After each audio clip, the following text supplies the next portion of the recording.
Christine, how are you feeling today? Shut up. Christine's having a sad day. I brought some things that I thought might make you happy. I'm really in a bad mood because somebody texted me something really rude and mean, and I don't know what's happening. And then they disappeared, and now I'm scared that I did something. And it's like, you know, when somebody from your past just kind of like shoves their way into your life, and you're like, whoa, where did you come from? I do. Anyway, so I'm kind of spinning out today, but thank you for bringing me something happy. What is it? I don't know if I'm allowed to say who. I'm sure I probably can, but because I haven't checked, I'm just going to roll with what, the person that I'm talking about? Anonymity. No. Someone I know, someone in my family is a, can you imagine if I was like, and they're here today? I was like, this is not probably the smartest move on a true crime show. Someone in my family is a furry. Do you know what a furry is? Of course. Okay. So this weekend, as we're recording, was anthrocon, which is like a big furry convention. And I was creeping on them on Find My Friends. And I went, I know where you are. And I decided that I was like, I don't know enough about this situation. For those I don't understand. Were they at anthrocon? They were at anthrocon. And I didn't know enough about anthrocon to start a conversation with them. But I wanted to because we're supportive. And I looked at the event schedule because I was like, I feel like I could probably gauge something to say about them at FurryCon or Anthrocon. I could find something if I just use some context clues based on what the event schedule has to say. Wow. You're like, wow, the hot dog stand has some real great relish this year, huh? You know, Christine, I looked at this event schedule. I've never seen anything, first of all, more fucking intriguing. The event schedule alone makes me want to become a furry. But on top of that, it did not give me any context clues. It was so riddled with just a bunch of neurodivergent people, said with love, by the way, but I'm going to show you this event schedule. You'll know exactly what I'm talking about. Every single event was clearly... Where is Anthrocon? It was in Pittsburgh, I think. But the event schedule made no sense. I'm going to send you the schedule. So, sorry, just so we all get on the same page.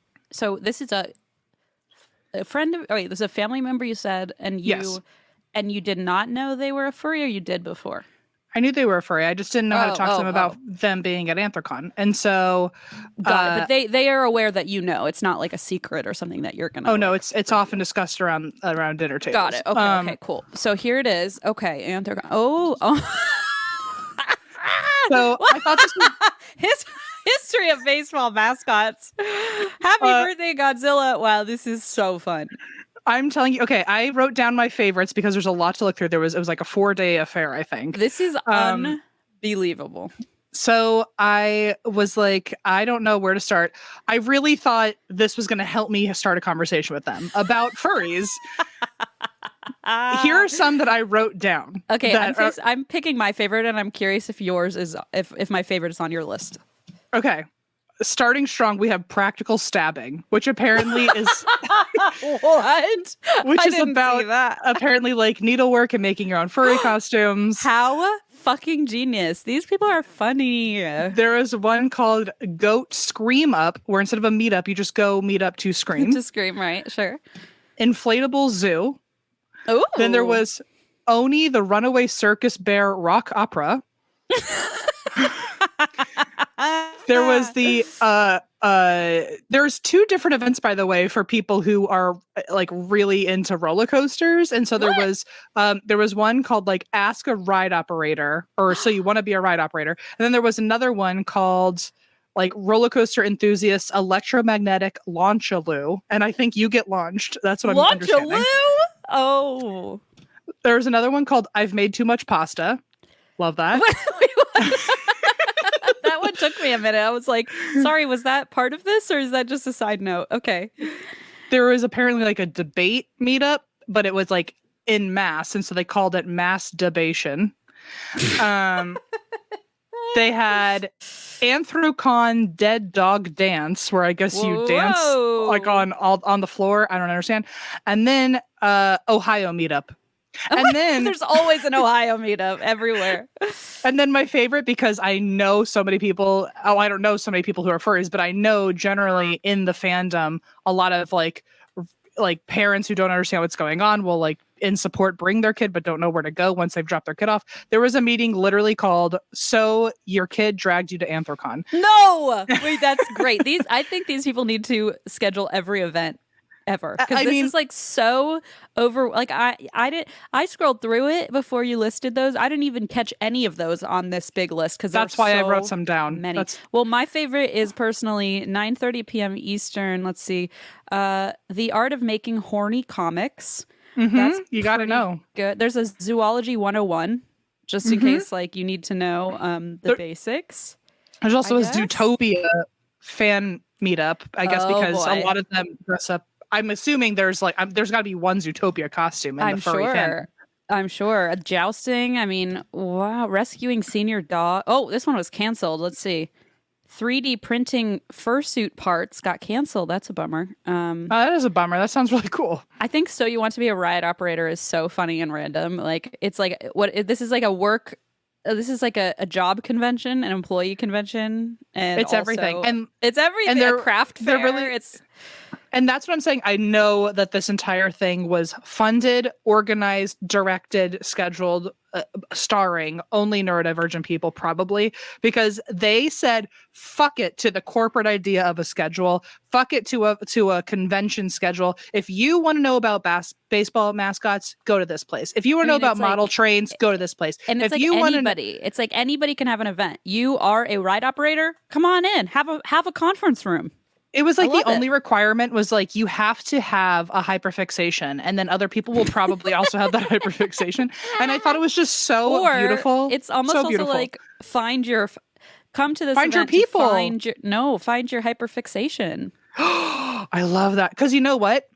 The second I saw it, there were two roller coaster enthusiast situations. I knew, I was like, there's something there. I should actually become hyperfixated. I was gonna say, I feel like there's all these interests here that I could like Press Your Luck, the game show. Like, how fun. They're doing a game show. I mean, I would be, oh my God, the making of Paw Pretty Damage, which is a video game, a furry video game. I mean, wow, there really is something for everybody. There was I've never seen a convention so well stacked in interest. I mean, they're stacked. There was a whole pagan furry I was place about to say, I would have gone to. Hi, there's a Christian furs too. So everyone has a shot. Everyone has a place here. This is wild.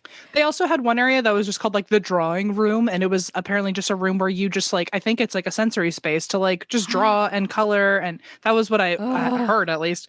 But yeah, it just seemed like they had a little space for everyone, and I just thought it was the most genius scheduling I've ever seen. They were naming practical stabbing, and I've had too much pasta. Are you kidding? Like practical. Like, the pasta. Wait, I forgot about those. Those are so good. They've literally decided, like, I don't care what works for anyone else. It works for me, and that's all that fucking matters. Going if you want. I mean, 508 people attended. I made too much pasta, and that is apparently the name of a band. So they put on a performance, shit. But 508 people attended. What was the other one? It was practical stabbing. Practical stabbing. Wait, let me find that. Oh, right, it's the felting. Right, you did say that. Oh my gosh! Wow. I mean, like everything. Inflatable Zoo. I absolutely want to see what that's about. Like absolutely a rock opera starring a circus bear. I want to know what that's about. Fucking like, what are you talking about? Anyway, I saw all of that, and again, remember, I was going into this event schedule hoping for context clues to Bond, just to relate to it. And I think my exact texts were like back and forth were like, oh wow, I actually don't, this didn't help me at all. Well, you should just ask like, what events did they go to? Because I would love to know. Oh, you did. So I asked about the Ohio meetup, because I was like, I have to, why they from Ohio? Your person that you're talking about? No, but I was like, that one weirdly out of all of them, that was the most random one to me, where I was like, why Ohio? And apparently that feels like the most generic one, especially if it's in Pennsylvania, because that's like next door. Well, I was told that apparently like 60% of the convention attendees are from Ohio. Oh yeah, that's not surprising. I feel like Ohio has, I know I've told you that before too, of like, we have everyone thinks Ohio is so boring, but then like all the alien shit happens here, all the weird conspiracies happen here. there's like, it's just very strange. Like even when you're in LA and you're like at a bar or something, you're like, I'm from Ohio. Like I swear 3 people around you will go, I'm also from Ohio. It's like a very strange phenomenon. But yeah, it looks like quite a few people attended the Ohio meetup. So apparently the only one that they did go to of my list that I just sent you, I also sent it to them, and I was like, I think what? No. Please stand by. We have to step away and go. Well. I come to you live from a much smarter background than usual. Would you like to explain the background, Christine? No. Okay, Just I will. pretend I'm very educated and play 6 violins. We were supposed to record yesterday, and by the way, I'm still in the troll hole, but my internet is working just fine now, ironically. And Christine's internet apparently went down, and we ended up having to cancel the recording yesterday until she can move somewhere else. Do you want to explain the tape on the Oh my God, I was going to situation? say we have to post those photos. They're so outrageous. I was on Reddit figuring out trying to figure out why I don't get enough internet. My brother was on the phone with me. We were like, what is going on? Like you pay for 1,000 gigabytes and you're getting like 19. That doesn't make sense. So I went and they said, sometimes it's not the router. Cause I called my provider and they said, we're wiring all that to you. You are receiving it. But if you're not getting it, that's something at your end.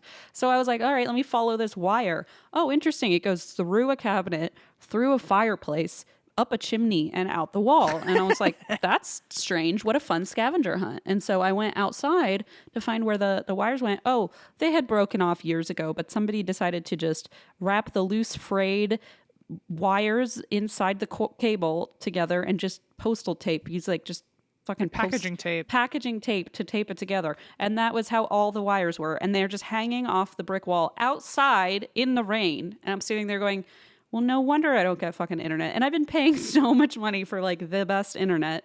How did you even get internet with that? Like, how did your house not catch on fire? I know. I get like very base level internet, I guess, like what you would get at just like a, wow. It was very, very low. And then depending on the day, it would be like, probably if it's fucking raining, I suddenly don't have internet. Who knows? It's like, remember when we used to have like satellite dishes and shit, and it would be like, oh, the weather's acting up. We can't watch the sports game. It's like, what kind of world did we live in? But so I totally forgot about that. You totally weird? Just brought that back. Yeah, like it would start getting stormy, and so the TV would start getting glitchy. Which all you want to do when it's storming is watch TV, and then it's like, well, great. So now we can't even do that.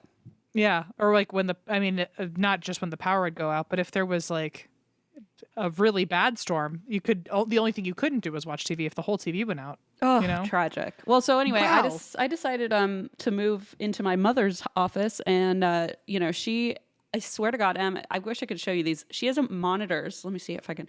They're like this big. She has 2 of them. Okay, actually I haven't turned around. How big is that room for you to echo like you're in a castle? Do you hear how I'm echoing? Echo. Okay, look at this. You sound like a Bridgerton. Okay. Here's the ring light she has for some reason. I'm like, what are you doing in here? What is she doing that needs a ring light? I'm teaching, I guess. I'm like, wow, your skin must look flawless. But look, she has, hold on. How do I do this? Okay, she's going to be like, I didn't give you everyone liking this ride? Take your Dramamine. Yeah, please don't throw up. But she has 2 of these giant monitors. Wow. It's just like, I moved in and I was like, why am I even recording at my house? I should just do it here. That does look like a professor's background. I mean, right. And it is. And so that's why, even the stuff on the walls, I'm like, oh, wow. Some like an original ticket to the Zeppelin, the Zeppelin, the giant blimp. Okay. Framed in front of me. A picture of my brother. Not you, wall. Though. That's interesting. I found myself actually in the drawer. Yeah, here I am. Thanks, Mom. And It is here. Which is just delightful. Like Pennywise? Yeah. So remember It? Yeah. Yeah. This is It. This is my mom's creepy doll that she gets really upset when I call it creepy. But like, let's take a moment to just could you actually do everyone a favor and just hide your face for the rest of the episode? And I just want to talk to It. My mom's like, you're hurting It's feelings. I'm like, can we stop with that? It's not funny anymore. But she swears she's not joking. But yeah, this was her childhood doll. She chewed the ears off as a baby. That sounds like you got it from somewhere, didn't you? Yeah, I sure did. And so this is like her weird attachment that she has. And it sits on her desk. So, nothing is quite normal ever in this My mom house. had a fox named Foxy, of course, and the way Foxy is busted. I'll ask my mom to send a picture of You Foxy should and show we'll post Foxy. it. Foxy does not look nearly as in good condition. That looks like you still bought it like 5 or 10 years ago. That looks like This? it looks like it's in great condition. I mean, don't besides think the you ears. got a good look at him, my friend. Let's see. Let's just put it this way. I don't have to. Okay, well now he's naked. Oh, well, wait. no, because I think once you see a picture of Foxy, you're gonna know. I mean, you're probably gonna be right. very proud of. I will that. say he needs some surgery because Oh, he's no. definitely gone through it. But He looks like he's just like he went through one rainstorm and he's fine. Like he yeah, looks pretty yeah. good. Maybe I'm saying this so he won't curse me tonight. But I was gonna say you're seeming a little too exuberant or too No. enthusiastic about. Look, his head is filled with straw. Isn't that wild? That's what I'm he's gonna send you a filled with. picture of Foxy. Everyone will know, and everyone will agree. By the way, that looks it looks incredibly better than All right, because fine. my mom you used guys to carry. keep being on Team It. I'm not. So You say that you haven't seen a picture of Foxy. He's fucking busted. Foxy, she also kept under her arm like for years and years and years, so his neck is barely on, and all the fur is gone. He has one eyeball. He is not full of straw, but I think like packaging foam. Apparently, he Oh. had so many just asbestos. surgeries. Probably he had so many surgeries where my mom's mom would just shove any garbage in there just to keep him stuffed up. Just cigarette butts. He's just I'm sorry, he's just a sack of trash at this point. Wow. Well, now you're gonna get cursed by Foxy. It sounds like so. be I've been careful saying over all there. this to Foxy's face my entire life. I've been going, whoa, I do not want to inherit Foxy. I think I accidentally revealed. I'm sorry. I wasn't trying to put you on blast, but you I literally just completely stripped it. I just can't deal with when my mom carries it around and like talks to him, and I'm like, can we not? Can we not? Like, I'm she'll so be for drinking it. wine and she'll be just, no, you're not. Since when? You literally came to my house and you said, get rid of, we had a whole pile of these freaking creepy old dolls. And you said you wouldn't even go into the room. And now suddenly you're Team It. My mom's going to be so thrilled. I'm team not being against people still having a comfort pal from their Okay, well, childhood. I'm not dissing that, to be clear. Oh my God, now you're making me look like a terrible person. Also, you're homophobic. That's crazy. Let's list the. God. Let's just Today list is it not all. the day, Emmethy. I love you, but today is not the day. Well, Christine is in a rush, so we're actually gonna keep it sweet and short, however we Are we? can. So I am just gonna go straight into the story because I know you are. We've got not a lot of time. Well, thank you for taking the time to call me homophobic and And transphobic. ageist and transphobic before we can start. That it was important that you got those things in before we got I started. didn't even mention the ableism. So Oh, okay, cool. do you want me to, or we can just skip past it? Or I think it's okay. I think you've said enough. well, here we go. Today we are covering. Let's see. Oh my God, I forgot the name of the fucking building. Okay. Oh, okay. I found it. Also, Christine, why do you drink besides being an awful person? Just kidding. Just kidding. You're a. By the way, before comments show up, Oh, you're not I'm waiting actually for them. homophobic No, or I'm trans- waiting for them. No, I'm waiting for them. I'm waiting for them. Please bring them on. I would like everyone No, to if you're gonna participate. bring anything, bring it to me that I turned it into a joke. Christine was just a victim of my humor. Oh, is why that do what it you- was? Oh. Why do you drink? Is it because of all those everything's things? falling apart and I cannot even get Em on my side about creepy dolls anymore. It's like the second I'm like, yeah, you're right, dolls are creepy. Em's like, no, you're just being really mean to your own mom. I'm like, since when? You I literally gave me so much shit for liking a lemon and liking a teddy bear or whatever, and then you're like getting attached to things, and now you're like, I'm not against people getting attached to things. I'm like, since when? That's literally all you were for a long time. I think I'm going to be Team It because I have a very strong feeling you're going to be Team Foxy. So I'm just trying to even out the score. Okay. Well, that's why I drink. And I just drink room temperature sparkling water because even though my mom was so gracious to let me use her whole office today, I do have to put her on blast one more time and say they don't refrigerate their sparkling waters. So That's they're fair. I'm just with you on that. lukewarm and it's not okay. Lukewarm anything is bad, but specifically sparkling water. It's supposed to feel, the whole point of it being supposed to feel sparkling, tingly it's and supposed to cold. be crisp and fresh. Yeah. Yeah. Okay. It's not. Well, I feel bad for you. Thank you. I'm drinking an LD, and I don't know why I drink, but I'll give you a reason by the end of the day. yeah, we'll figure it out. Yeah. Okay, so I'm covering the Gilcrease House, which Gilcrease just sounds like one of the worst last names you could get. Ugh. This is in Tulsa, Oklahoma. How far away is Tulsa from you? I don't fucking know. I don't think I've Okay. ever been to Oklahoma. I have no idea. Okay. I just hear Is it close Oklahoma. to me? I have no idea. No, I don't know. I hear Oklahoma. I think Ohio. I just assume you all know Wait, each other. you think Ohio? Oh, because of the O? Cincinnati to Tulsa drive. That's a cool 12 hours. Or sorry, 11 and a half hours drive. Okay. Yeah, So it's not next door by- neighbors, it's not as my by brain tells me. Me. Okay. Anyone in Tulsa? This is for you. This is the Gilcrease House. It was owned originally by a family called the Mackeys, and then in 1909 they sold the land to the Nelson family. Now, my favorite thing about the Nelson family is that the man of the house, his name was Flower. Flower Nelson? Mm-hmm. What a nice name. I love that. He and his wife built a house on the property, and they were only there for a few years. And by 1913, this oil tycoon named Thomas Gilcrease buys the property. And he buys what is at the time like it's like 80 to 90 acres of land that this house sits on. A lot of fucking land. Later, he expands it to 460 acres. So in my mind, he owns Tulsa. And That's what I Ohio, hear. too. All of Ohio, yeah. So he buys it in 1913.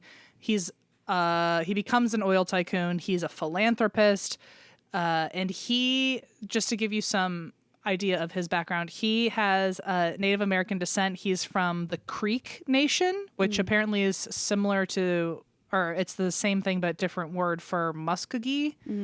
Why did I say it like that? Muskogee, Jesus. But apparently Muskogee and Creek are the same. That's my understanding. If I'm wrong, please come at me. I'm totally fine with that. And so he lived on the reservation since he was a little kid. But then in the 1900s, or I think in 1900 exactly, the federal government dissolved the land. And so a bunch of the people who lived on the reservation were getting parts of the acreage. And he got his part of the acreage at 9 years old. And interestingly, when he got this part of the acreage, it later was found out to have quite a lot of oil under it. And he ended up becoming very rich by 20 when he struck oil on his land. This is Gilcrease, right? That we're talking about? Gilcrease, yeah. So he started on the reservation, ended up kind of getting his own piece of the acreage, and then found out that it struck oil. By 20, he was super rich. And by 32, he had his own oil company. Damn. So he married twice. He had 3 kids, and 1913 comes around. He's now moving into the house that once belonged to Flower Nelson. Okay. The home it was originally, when he moved in, it was just 1 floor. It had 9 rooms, plus a veranda, plus a barn, plus a garage. My goodness. I mean, he had all he needed. He had it all. And he ends up living there for the next 30 years. So from 1913 to 1943. Gilcrease lives in this house. Eventually, he travels to Europe a lot. This guy becomes obsessed with, like American West art. Oh, yeah. Some people get really into that. I have been into a lot of things.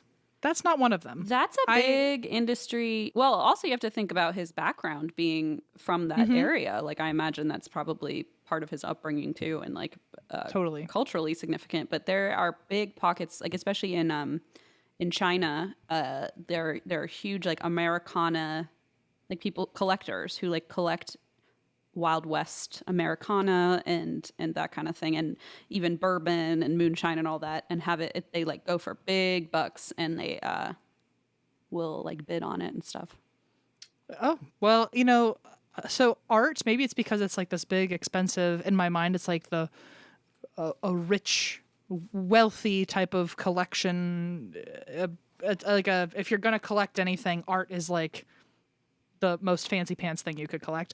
But I've never seen art and gone, I got to collect that. I've never, like, maybe it's just not my thing, but I'm shocked that I don't think it's not my thing. I think I just haven't hyperfixated on it yet. I was like, I think anything's possible. I was gonna say, I mean, and art doesn't mean necessarily oil paintings. It could be like traditional weavings or like sculpture. Like, yeah. I do keep telling Allison, now that we've got the Schultz Fourth Manor, I'm like, we do need an oil painting of us over the mantle. Yeah, so, of course. at some point. You know maybe what's so that'll funny is people have made us oil paintings of Geo and people have made us oil paintings of ourselves. You should just put one of us over your mantle with Allison. I'm sure she'd love that.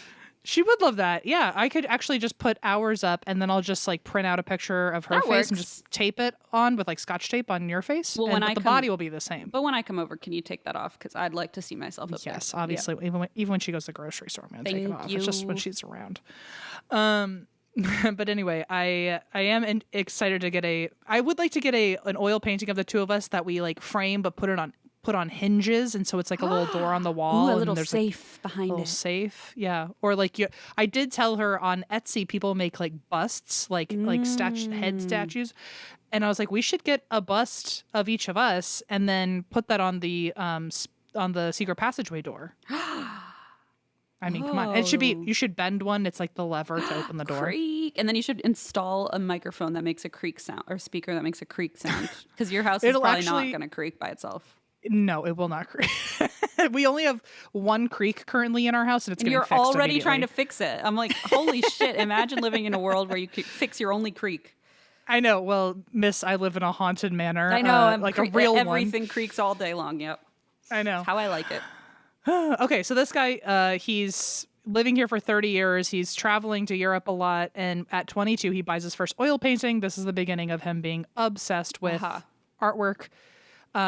And eventually, he's staying in San Antonio quite a lot instead of over in Tulsa, because in San Antonio, that's where he has the headquarters for his oil company. I do not know why he picked San Antonio. That feels like a weird move, but okay. I think there's a lot of oil there. I think that's Okay. a booming industry there. Well, so during his time in San Antonio, during his time in the 30 years living in this house while he like commutes to San Antonio, he realizes I actually am doing most of my work in San Antonio. I'm going to go there, and the Gilcrease House, which I own, I'm just going to leave empty for a while. Uh-oh. While he is gone, he realizes he could use the house in a better way. And so while he's gone, he turns it into an orphanage for indigenous kids from nearby reservations. Wow. That's a big jump from it's empty to now it's an orphanage. Yeah, Holy did not see that shit. coming. I thought like, oh, I'll rent it out as an Airbnb. I'll do a Verbo situation for a few months. No, he's like, I'm going to open up a whole ass orphanage. Wow. You do hear Oil Tycoon, and you don't think the next move is like for indigenous children and orphans. Right. Wow. What a plot twist. Okay. So it's now it's an orphanage. During this time, because it's an orphanage, he adds a second floor to the house just to make more room. I think he even adds an entire other building. Oh, wow. So that way everyone's got enough room. But, the orphanage only lasts a few years because there was some sort of management administrative issues going on. We don't know what those were. Oof. It sounds dramatic, though. Yeah. So it closes pretty quickly. I think it was either 5 or 9 years. I think it was 5 years. It was as long as it stayed open. This was all while he was in San Antonio, but on top of the orphanage back at home, while he's in San Antonio, his art collection is growing. And he's like, man, do I love art. That's what he's been saying. He's like, hey, orphanage kids, don't you love oil paintings? They're like, no, that's really not our interest. Do you have any toys? Or a parents? yo-yo? Or Emma, what the fuck is wrong with you? You got a hoop and stick or a mom and dad? Yeah, there you go, Em. Is that better? I prefer family right now. So anyway, he's like absolutely trying to cater to these kids back at home. It is not working, but what is working is his art collection. Yikes. And so he actually has so much art now, he doesn't know what to do, that he like doesn't know where to put it. He's at a loss. So he ends up renting bigger space just to keep his art collection and turns it into, his words, not mine, the Museum of the American Indian. Okay.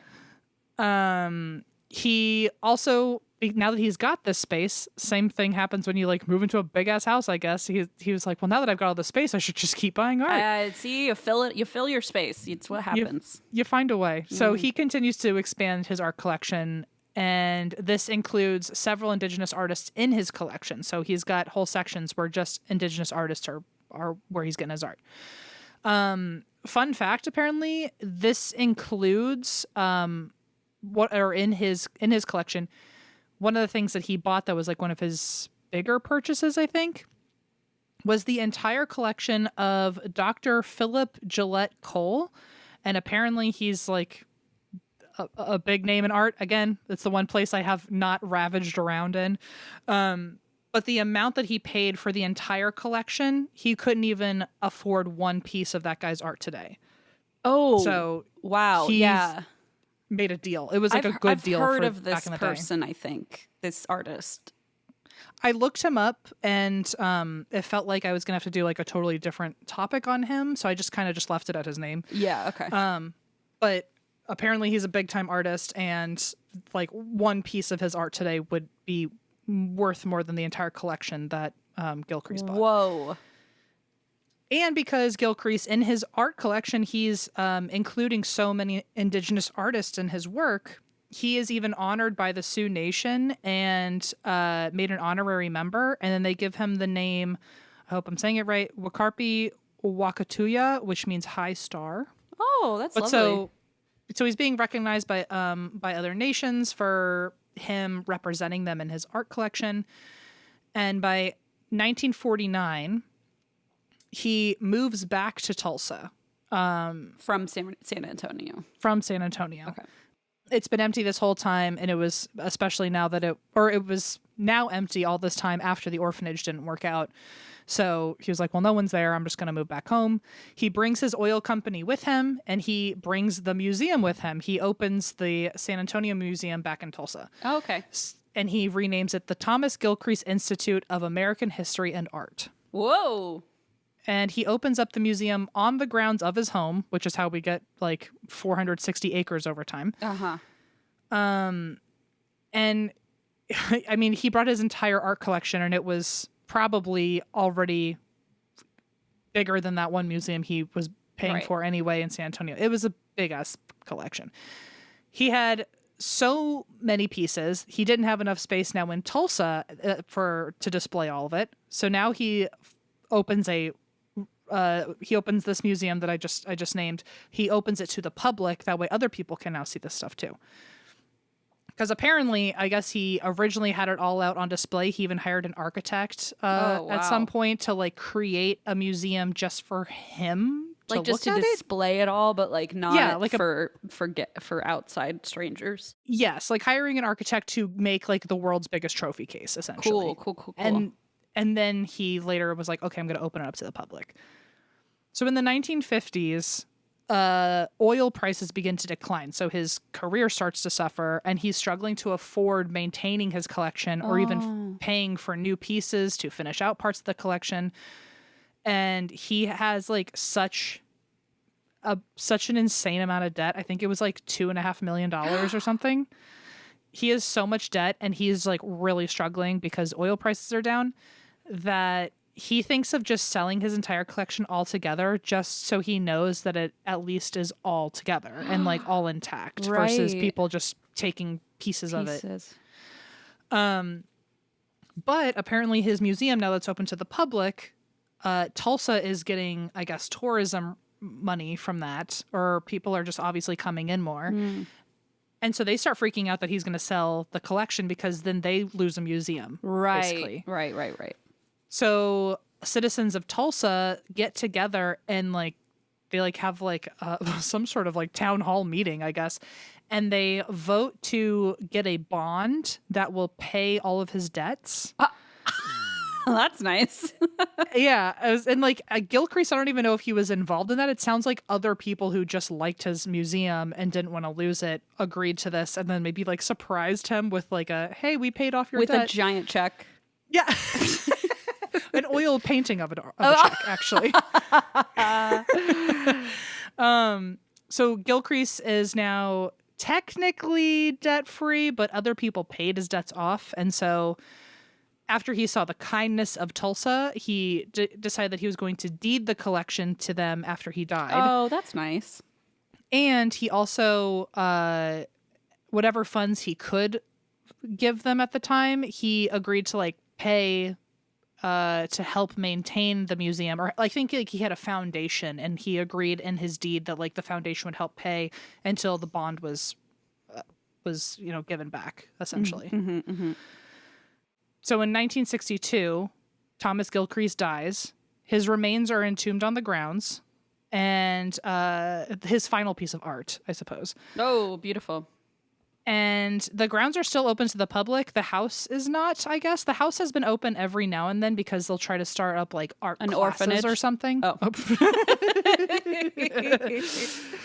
I know they did art classes for a while or lectures, and so they open it up, but then they always seem to close it and then not use it. So anyway, the grounds, like the gardens and everything, are still open to the public. The property, again, expanded to 460 acres. That includes 23 of those acres being gardens. He was a big garden guy, and he was an even bigger bird guy. Oh my God, he has so many hobbies, this guy. He was into gardens, more into birds, more into art. Most into paintings. Most into paintings. But he apparently was a big bird guy, and one of his favorite things to do was walk around his garden and go look at the birds. Aww. Which, when you've got 23 acres of garden, you've got a lot to And then you cover. go inside, and above your fireplace is another painting of a garden with a bird, and you're like, wow, I can see them everywhere. And next to it is the other painting of the big check where people paid off my debts. Wow, life is good. Life is just perfect.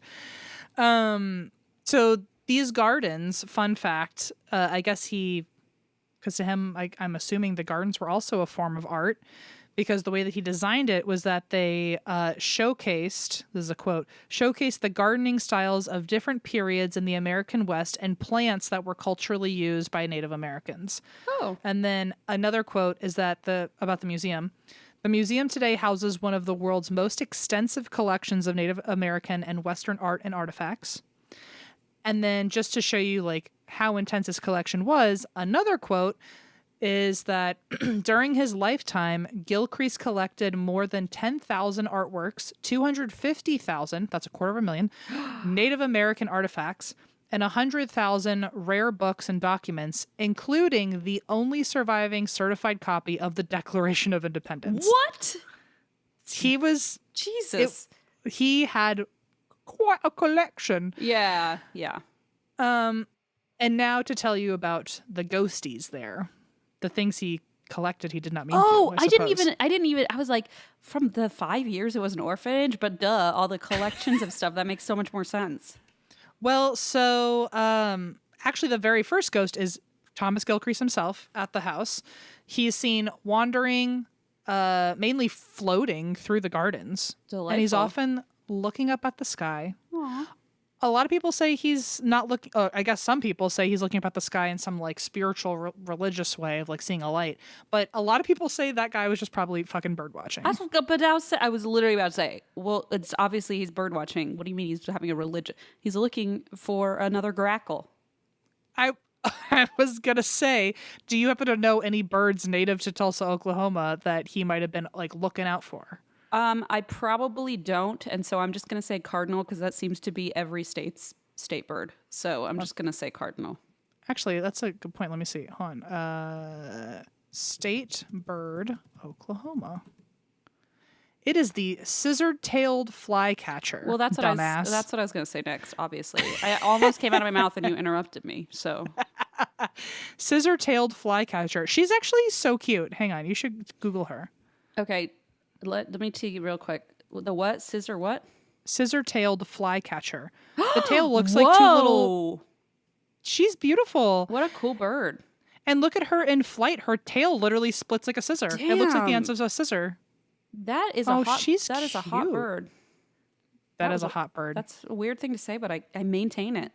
No, you know that sometimes you can see, you know, when you see an animal and you're like, if you were a human, you'd be really hot. I feel like I get, yeah. Like I'm sure you're it in the animal kingdom world. I can see it. Most German shepherds, I think, would be like weirdly hot if they were human, but also none of them would speak to me. Like, so, you know, like so hot Especially they wouldn't Gio. talk to me.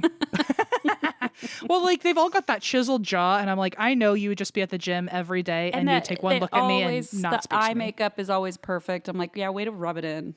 Yeah, exactly. There's just some, and then there's also some dogs that you see and you go, I know if you were a human, you'd be the fuggliest human I'd ever seen in my life, you know? But as a doggy, you're so cute. But as a doggy, you've got the sweetest little long droopy jowls. Speaking of hot animals, last thing I'll say, you know who's the hottest of your animals is Juniper. Oh, That's and a hot animal. He fucking knows it. It's that double eye color, blue and green eyes. He knows he's God, special. he would so weaponize that to get all the girls, Oh, you know? he knows he's special. He knows it.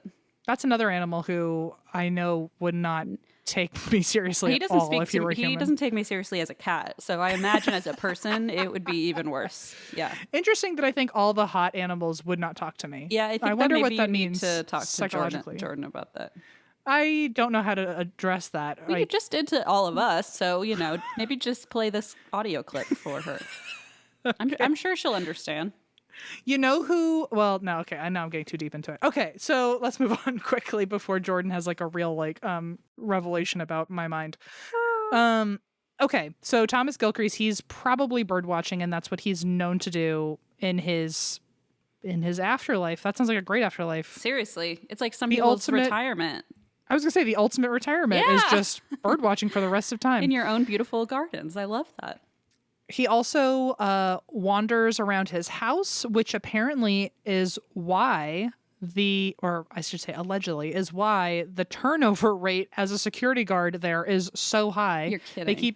They keep saying that they have to keep getting new staff because they're like freaked out about the man walking around that they can't do anything about. Oh, I love it.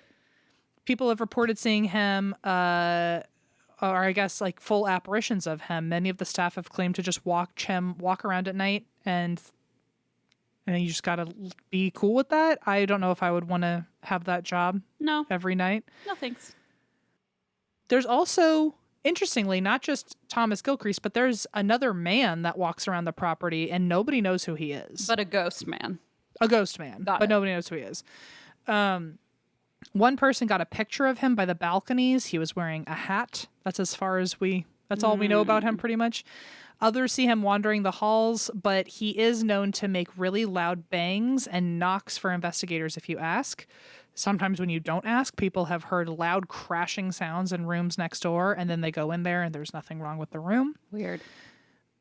People have also heard a man speaking and even yelling. They think it might be him. And then the other main ghosts that people see are a group of up to 7 children, which they think are kids from the orphanage. Okay. They're seen mainly playing in the gardens, which I wonder if they can also see the same birds that the ghost of Thomas Gilcrease can see. Yeah, I wonder if they see each other. I'd like to think they can see each other, but also, what's so weird is he didn't live He there wasn't there when it was an the kids orphanage. were there. Yeah. They might not even know who this guy is. Weird. They're They're like, that's was a guy who keeps making us keeps talking about oil paintings. We just want to play with some bugs outside. It's that weird man obsessed with paintings.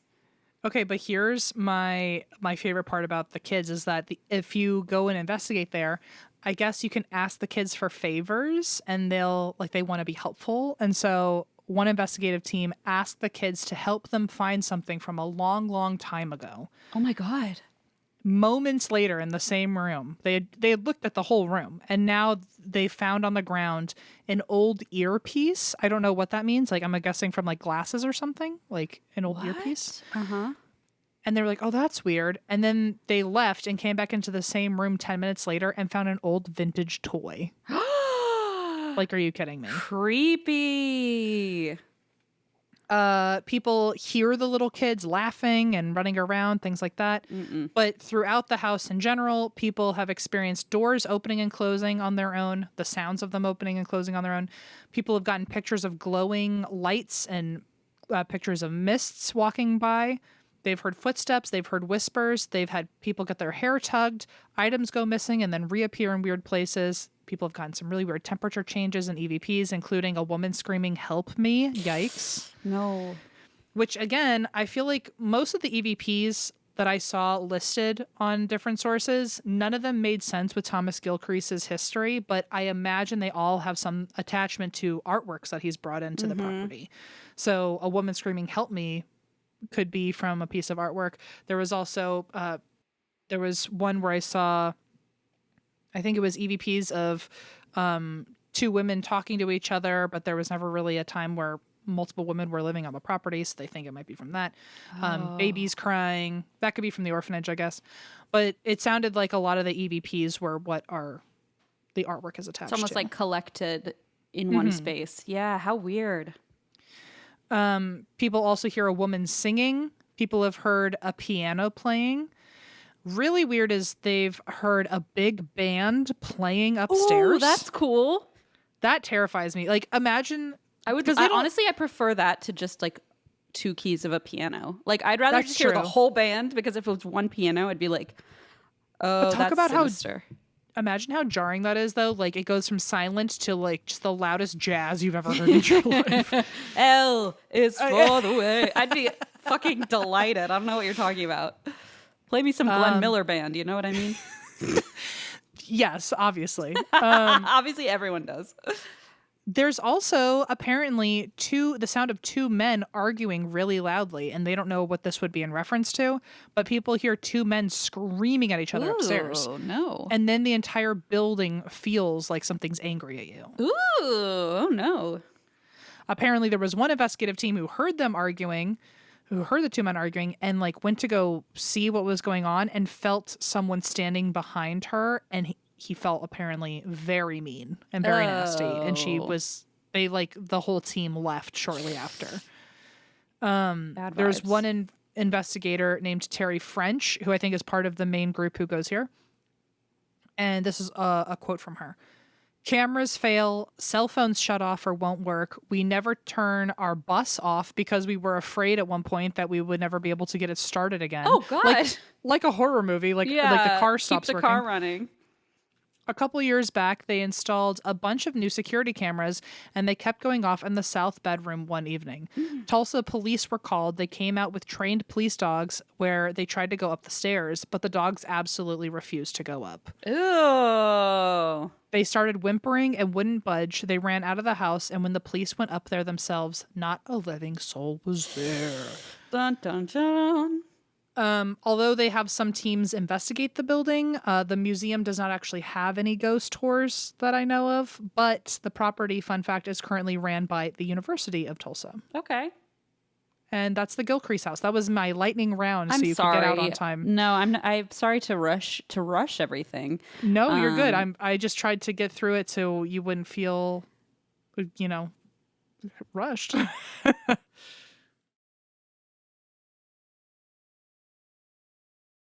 Listen, I love it. Thank you. And I'm excited because I'm also, well, first of all, my story also is partially in Tulsa, but you probably don't remember that because now that we are doing part 2, it was 2 episodes ago two recording sessions ago, because we've switched them around. So I'm going to say part 2 of the story of Suzanne Sevakis. And I'm curious, do you remember much of anything at all from that?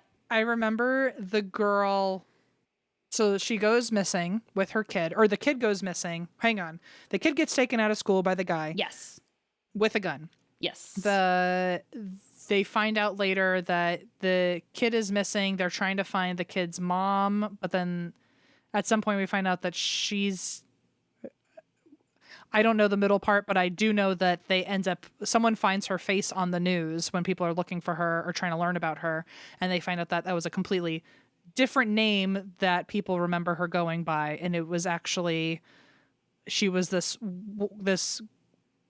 They talked to her best friend, her childhood best friend. The best friend says, "Oh yeah, she was like, I witnessed her being fully sexually assaulted by her father." And then we find out later that the guy who kidnapped her baby, who claimed to be the father of that baby, was actually the father of her and the baby. It was not her husband. It was her father. I didn't do that concisely at all. If you need to repeat it for other people to make it cleaner. I'm just glad I wanted to know what you know so that like I can work with what you've got. So that's exactly it. So 1994, 51-year-old Clarence Hughes kidnaps his son, 6-year-old Michael Anthony Hughes, at Indian Meridian Elementary School in Choctaw, Oklahoma. So like I said, we're in Oklahoma today. Which isn't that far from you. So Yeah, it's next door.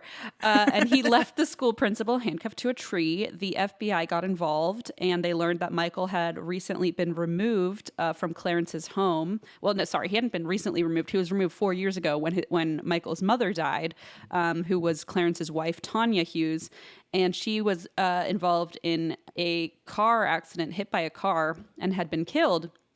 And when friends told authorities, like, hey, we don't think Clarence makes a good dad for this little 2-year-old boy, he was placed in the care of foster parents Ernest and Merle Bean.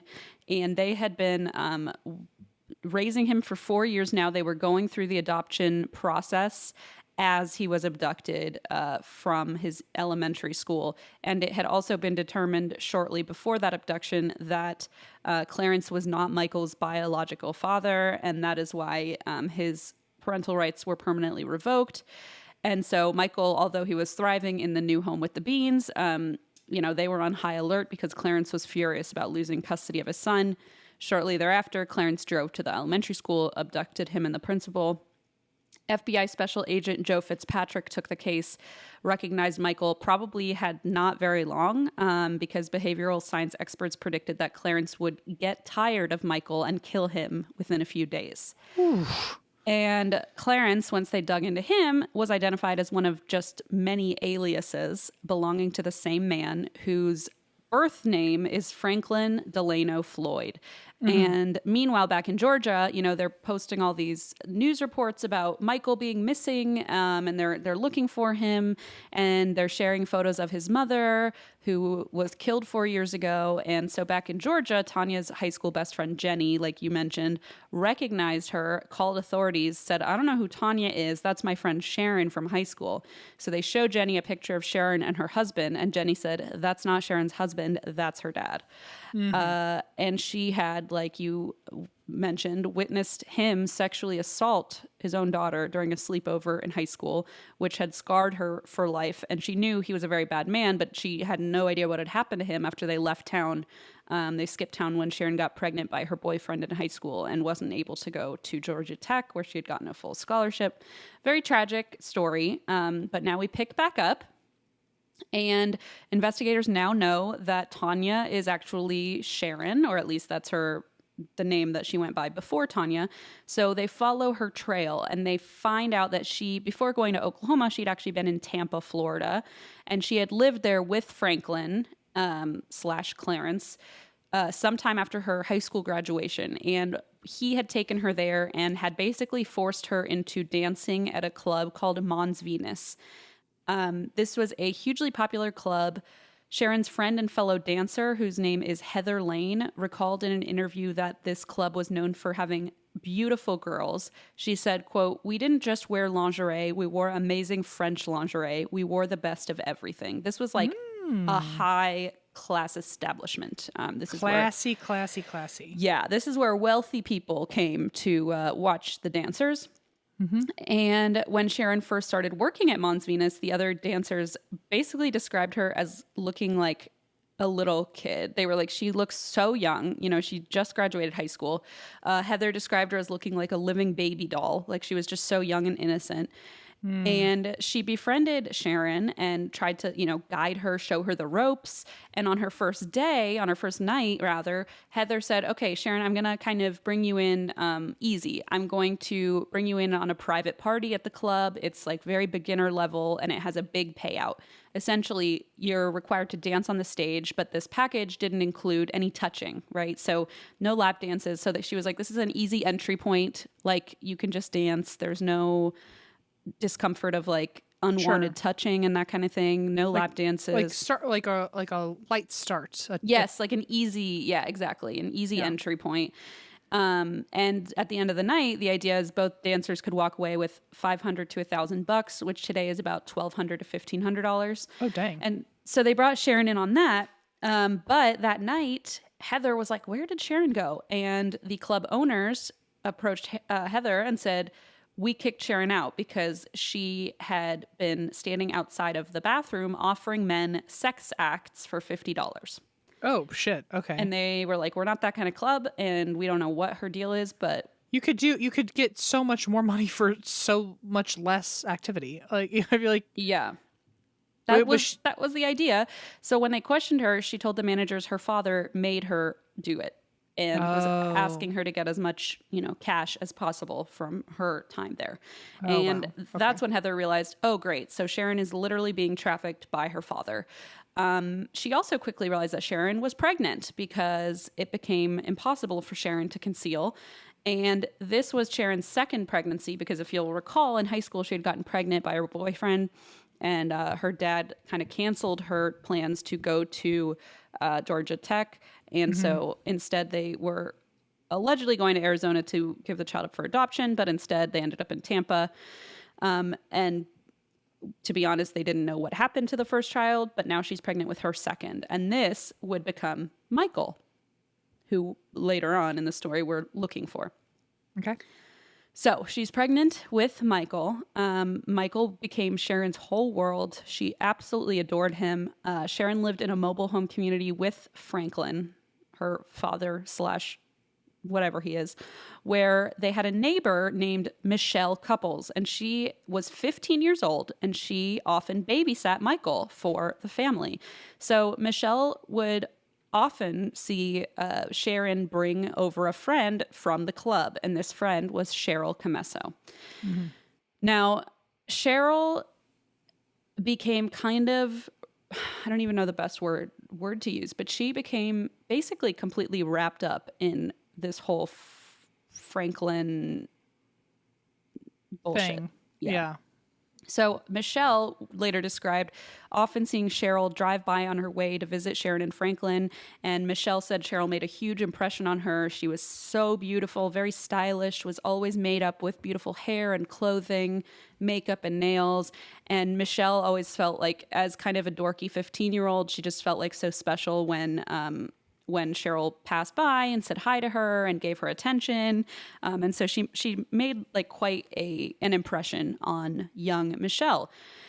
But Heather at the club, who was the one who kind of took Sharon under her wing, felt like Cheryl was messing with a dangerous game because Heather already knows like Sharon's dad is trouble. And now something's up. Yeah. And so now Cheryl is going to like hang out with them. And she's like, this is not a good idea. These people are messy and scary, something bad's going to happen. And she basically thought Cheryl was too naive to be dealing with these people. All the dancers knew Sharon's father was scary and unsafe, but Cheryl just couldn't get away from him for some reason. They couldn't figure out why. I think it was basically boiled down to the fact that she was somewhat naive, and he kept telling her, and he was just so good at using people's vulnerabilities. So he often told her he had connections with Playboy. He was going to make her a star, that age-old bullshit. Yeah. And she just got really roped into it. One day, 15-year-old Michelle, the babysitter from next door, was hanging out at Franklin's trailer watching wrestling on TV. And he said, I want to record this. So he put a VHS tape in. Oh, But God. Okay. yeah. But the tape started playing, and Michelle briefly saw a video of Sharon, so Franklin's daughter, and Cheryl, Sharon's friend from the club, dancing topless together on a beach. Oh, God. Okay. And she was really taken aback because, like, why would a father have a taped video of his daughter doing that, And Like, was it to, like, gauge whether or not she was, like, not offended by it or, like, into it or something? No, it was an accident. He told her, never repeat what you just saw. Oh. Okay. It was a blank tape that he thought was blank. I thought he was, like, saying, I'm going to record this just to give a reason to put the video in and then make people watch it. Okay. No. This was meant to be a secret. Okay. And so he told her, don't ever, you have to promise you'll never tell anyone what you just saw. And so for years, she kept that to herself. So one night at Mons Venus, the club, Heather had to intervene because Franklin and Cheryl were having a huge disagreement out in the parking lot of the club. And the argument became violent. Heather tried to intervene. Franklin hit the gas and did that thing where he pretended he was going to hit her, but then like braked right at the last second. Cute. Really fucked up.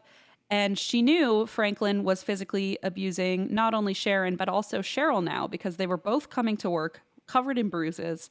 They were always spending time together. And Heather knew. She said, we did, as in herself and the other dancers, did everything we could to try to create separation between Cheryl and Franklin. But Cheryl just couldn't seem to break away from him. One day she showed up to work with strangulation bruises on her neck, and the other dancers basically just felt in their bones like, if this keeps up, he's going to kill her. But nothing they said could get her kind of out of that relationship. So after Heather made him drive away after that fight, people reported hearing him threaten to kill Cheryl. Like, it was just a very volatile, violent fight.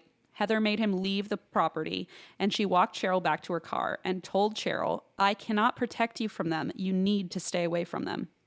Cheryl kind of said, okay, yeah, sure, I understand, and left. And Heather assumed she was heading home to her dad's house. But that would be the last time Cheryl was ever seen alive again. Did Cheryl ever, I feel like you would have probably just covered it, but did she ever say anything other than like, oh, ha, ha, ha, he's so silly? Or is that Sharon? Sharon is his daughter. Is the daughter. Okay. Cheryl is the friend from work who keeps getting involved. Gotcha. So is Cheryl, okay, so kind of same question then. Did Cheryl ever say anything that made it seem like she was aware at all? Or did she really just seem so gullible and naive and like not suspicious of any of this? I'm assuming she knew at the very least, like, he's not a good guy, but I doubt she really thought he was going to kill her, like hurt her, yeah, because okay. It seems like the classic abusive relationship of like, oh no, deep down he's like really fine. And, I think it was one of those situations where it just built up and she didn't see how toxic it was from the inside, maybe, and everyone else saw the warning signs, and she just didn't listen. So it's hard to say, and I feel like we only have a few people's accounts, and this is so many decades ago that it's hard to say. Yeah. But it seems like she just got mixed in with the wrong guy, and he was just so, icky. He was able to worm his way into her whole life and basically take it over. And so Cheryl was never seen again. Meanwhile, Franklin, Sharon, and Michael skipped town without a word and never came back to work. So shortly afterwards, surprise, surprise, Cheryl Camesso was reported missing. And oddly, not really at all, Franklin's and Sharon's trailer burnt to the ground. How mysterious. How not at all kind of expected. I know, right? What a surprise. One neighbor even said they saw a stranger smoking a cigarette and right before the trailer exploded in flames. Basically, the rumors were it was most likely arson, and that they had paid someone Franklin had paid someone to burn down the home in case, at first they thought, well, maybe it's insurance fraud. Obviously, looking back, we now know the motivation was probably to hide evidence. Right, totally. So investigators now in, the future, as they're piecing this all together, they know where the story is headed. And that's that Sharon, Franklin, and Michael relocated to Tulsa, Oklahoma. Sharon became a dancer at Passions. And along the way, they had picked up these new names that they had gotten from gravestones and had taken those. So she became Tanya, he became Clarence, and they created this whole new life story about themselves. And so in Tampa, Franklin was Sharon's father. In Tulsa, he had now become Tanya's husband, and he was Clarence. Yes, totally. So investigators were horrified, obviously, that Franklin had abused his own daughter for so long, like her whole entire life. And Joe, the FBI agent, found it really difficult to be piecing this together and thinking about Sharon's life, that she had been trapped in such a dark situation for so long and then ended up being killed and essentially never got out of it. And he couldn't even imagine what it must have been like to live her entire life under Franklin's control. So as he's piecing together her backstory, Franklin's backstory, something kind of nags at him. And he's going through the timelines, and he realizes, based on what we know of Sharon's age and the years that Franklin spent in prison, there is no way Franklin could possibly be Sharon's biological father. Oh. Okay. So a new thought occurred to Joe. Franklin had served time before for abducting a child. He may have abducted Sharon as a child as well and gotten away with it. Okay. I mean, yikes. But like Another plot twist. another plot twist, but honestly, like if there's any silver lining, at least there's not like a biological incest thing going on now, I guess. It's still I guess, but being I like don't know. it's still a father figure, right? So it's like It's as still a child, mentally incest. well, yeah, you and it's still incest, I think, because if it's your father, even if he abducted you and is saying he's your father, I think it's still. Well, I think my question, because my thought behind that is like, I'm assuming she knows that he's not her father, or was it when she was so young that she thinks it's her dad, or? That's a good question. I don't think she really knows knew the whole truth. I'm not really Okay. sure. I'm not really sure. She was quite Okay. young. She was quite young when she was abducted. Sure. Incest is incest is incest. I Yeah. didn't know if like she knew the whole time and like thought he was like I don't know if she saw him as a dad or not. That's why I said that. But yeah, either way, still bad. Yeah. Still a plot twist. Really bad. So investigators knew, obviously, with Michael being missing, that this was very time sensitive, and they desperately needed to figure out where Franklin had been, where he had gone. And having been a fugitive for 17 years and being on the run for that much time, investigators were like, okay, what we do know about criminals is that they will repeat patterns. Like they'll do what they've done because it's worked for them before. So they had a list of his past aliases, and they basically put out, like, I don't know if it's called an all points bulletin, but like basically put out a call for anybody, basically like a ding on any of these names that he used to use, and in any of the towns or areas where he used to live. So thankfully, they did one day receive notice. There was a hit on the name Warren Marshall, and apparently Franklin had renewed his driver's license by mail in Louisville, Kentucky. And so when that happened, they got the ding. They organized an undercover operation in which a detective would pose as the delivery driver with the mail, with the ID in it, so that he would, come out and basically say, yes, that's me. Yeah, and confirm his ID. Yeah. Correct. And then they could arrest him. And so that day arrived, November 1994. With everyone in position, the covert detective knocked on the door. He accepted the mail, and they move in. They arrest him. They immediately search his home, but there is no sign of little Michael. They questioned the neighbors, and they said, yeah, we've seen him around, but we have not seen a child anywhere. And now they're thinking, oh, no, that's not a good sign. So they found a bus ticket. They found a bus reservation. He had arrived in Louisville by bus. And unfortunately, there was only one ticket for one adult on that reservation. So he had not brought Michael with him. Yikes. Okay. So investigators feared the worst, but when they asked him, Franklin said, I would never hurt him. He's my son. And when they escorted him out after his capture, he said, he's my son and I love him very much. I hope they find him. Which is What? Okay. That's very Shanann,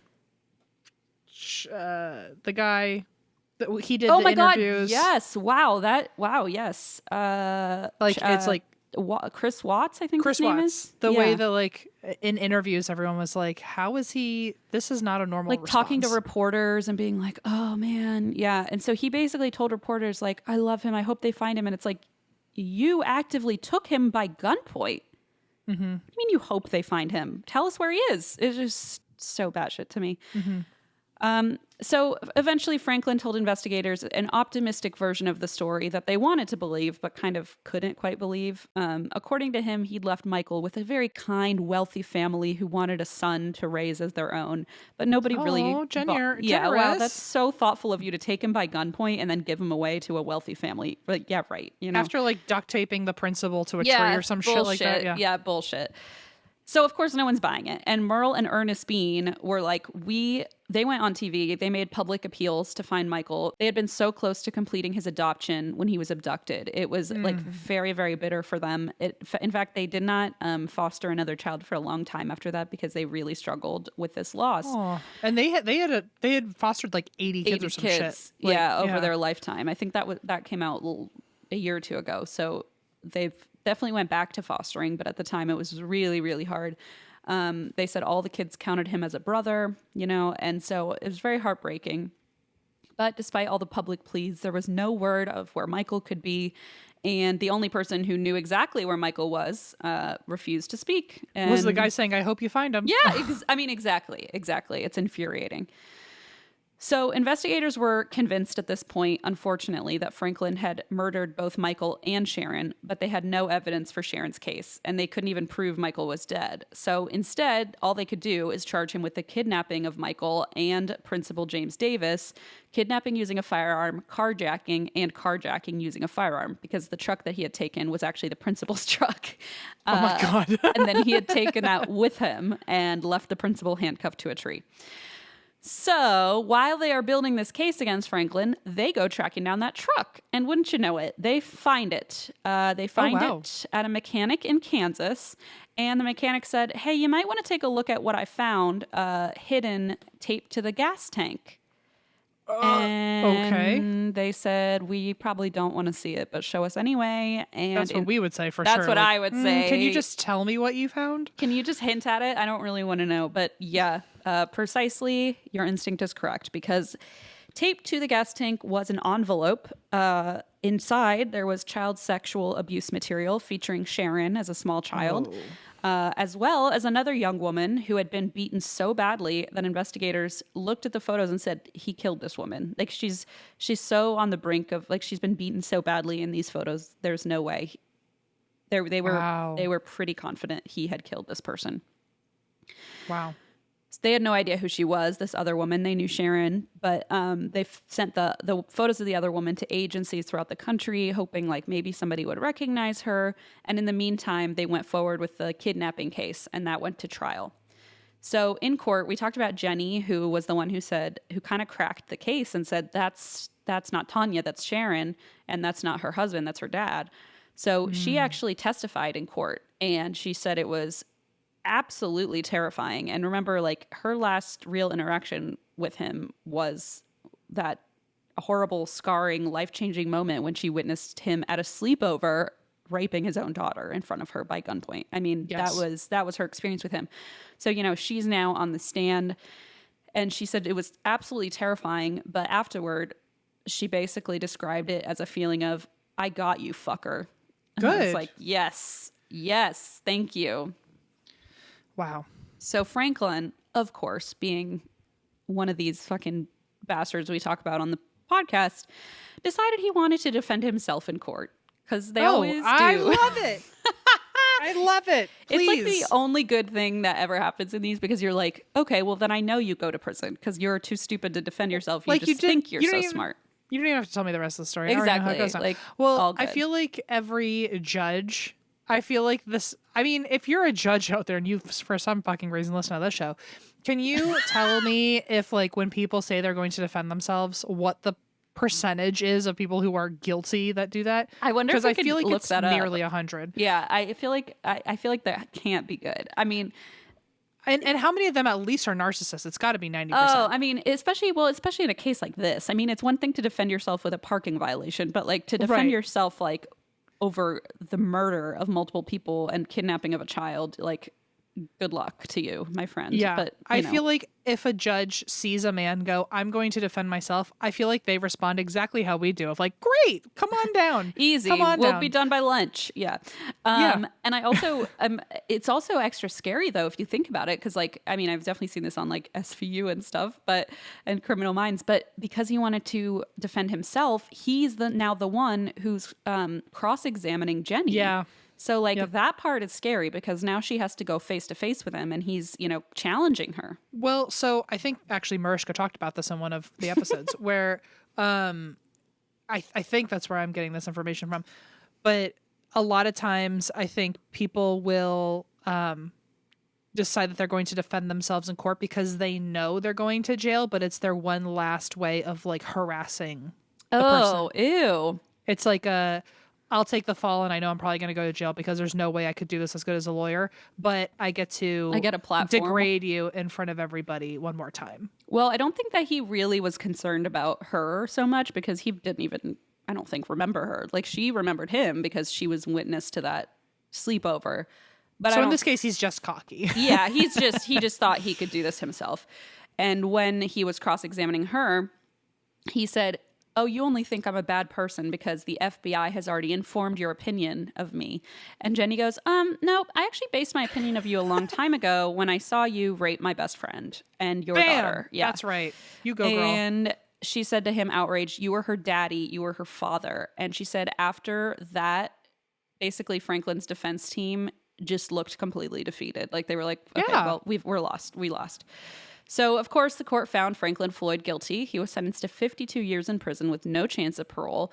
But investigators were still pretty frustrated that they couldn't charge him for the murders they believed he had committed. But they were at least glad that he was going to be behind bars. But, of course, there were still so many questions like, where's Michael? And who is this mystery woman in the photos?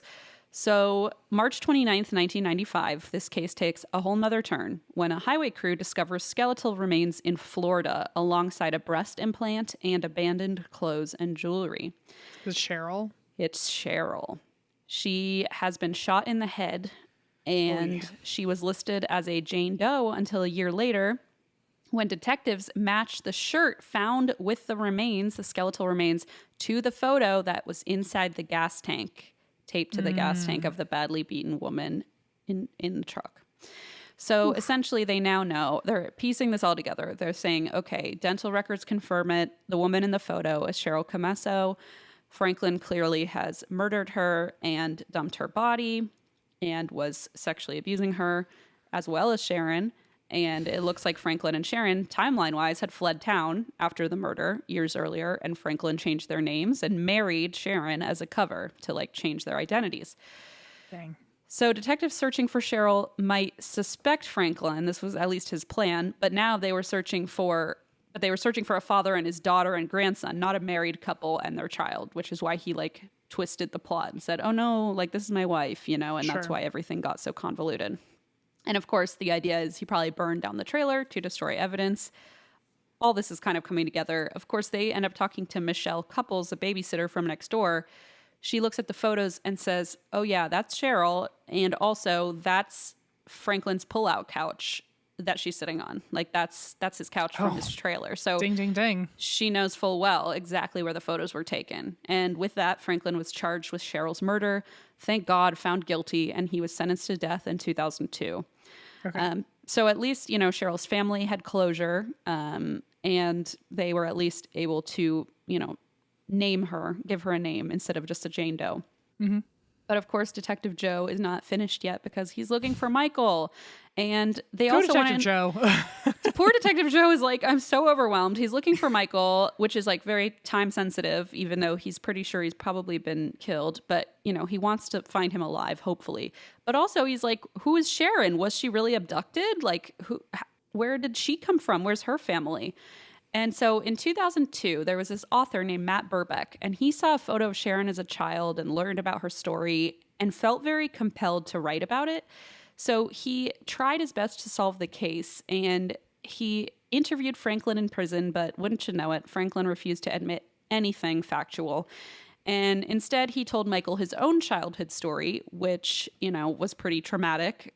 He was raised in a children's home, was terribly abused. And when asked about Sharon, all he would say is, she loved me no matter what. And that's the only information he would give. So Matt published this book about Sharon, and fortunately it had like an ambiguous ending that failed to name her true identity. But with the release of the book, he hoped like maybe this will stir up some interest and someone will come forward. Some chatter.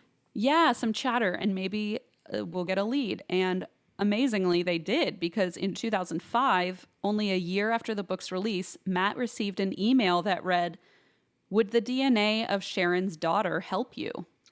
Yes. Yes. It turns out a young woman named Megan, who was Sharon's third child who had been put up for adoption, had been with her family. All they knew is that her birth mother had died in a car accident. They didn't know anything more than that. Oh, wow. But when Megan was a junior in high school, her aunt read Matt's book and said, this is very weird. This sounds a lot like what's happening. You know, this sounds weirdly familiar. So she reached out and said, Sharon's my mother. So they were able to at least piece that together. Meanwhile, 2 FBI agents are on the case trying to find Michael. And in 2001, the FBI and the Center for Missing and Exploited Children reopened the case, hoping to find any thread of where Michael might be. But in 2014, Franklin finally admitted that he killed Michael the same day he abducted him. And he wouldn't give any more information. He did say where he buried Michael, but days of excavation never recovered any remains. And so to this day, his remains have never been found, which is just horrible. I mean, this little 6-year-old boy. So FBI agents continued questioning Franklin. They want to know the truth about Sharon. And it seems like since he finally relented and admitted that he killed Michael, maybe he'll finally admit that he abducted Sharon. And he does. It's like these narcissists love to talk about themselves. They just can't help it. Yeah. Did he let it did he just I think admit he's it? probably just bored, like in prison. And he's like, I get attention when I tell stories, you know? And so that's my guess. I mean, I don't really know that, but that's my guess because I know if it was the cockiness thing where he thought he could say more than he really should, and then someone actually caught him on it. I mean, he's on death row already, so I don't think he has anything to lose, you know? So I think finally he's like, all right, if this gets me like press and, you know, into a book and yada, yada, I'll tell you what happened. And he did. He said he used to work as a bus driver in North Carolina, where he met a woman named Sandy, who had recently lost her 3 children to the state. And this actually turned out to be true. They found her. Her name was Sandy Sevakis. She had married her husband, Clifford Sevakis, right out of high school, and they had a daughter named Suzanne Sevakis, who ended up being Sharon, while Clifford was deployed as a soldier in Vietnam. They divorced, and Sandy had 2 more daughters, Allison and Amy, but she was now a single mother. She had all 3 girls in a mobile home community, and a tornado came through and flattened their neighborhood and tipped their home over onto its side. Holy shit. And because of this, Sandy began suffering severe PTSD, and she knew she needed help. She was having these flashbacks. She would sit in the corner of the room, unable to move, while her daughters tried to engage with her, talk to her. And one day she was so desperate for help, she went to social services expecting like maybe they could give her some counseling or some childcare assistance. Instead, they took custody of all 3 children. And they told her, honey, go to church. You'll feel better. What? Oh, that was so... That was better quote than any plot twist so far in this story. That's so messed up. So get this. What?